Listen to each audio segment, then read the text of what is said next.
নমস্কার বন্ধুরা, আজ আমি মাছের ডিমের বড়া ভেজে দেখাবো। এই বড়াটি খেতে খুব মুচমুচে হয় আর গরম ভাতের সাথে ডাল দিয়ে খুব ভালো লাগে খেতে। মাছের ডিমের বড়া ভাজার জন্য আমি 200 গ্রাম মাছের ডিম নিয়ে ভালো করে ধুয়ে নিয়েছি। এবার লবণ আর হলুদ দিয়ে খুব ভালো করে হাত দিয়ে আমি ডিমটা মেখে নেব। হাত দিয়ে এইভাবে চটকে চটকে ডিমটা খুব ভালো করে আমি মেখে নিচ্ছি। মাখা হয়ে গেছে। এবার আমি এতে দিয়ে দেব কুচনো পেঁয়াজ, কুচি করা রসুন আর কুচনো কাঁচা লঙ্কা।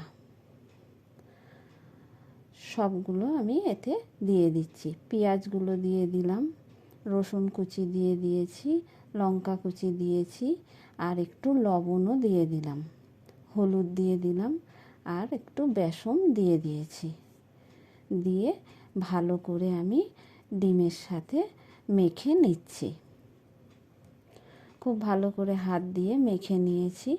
এবার আমি বড়াগুলো ভেজে নেব। তেল গরম হয়ে গেছে।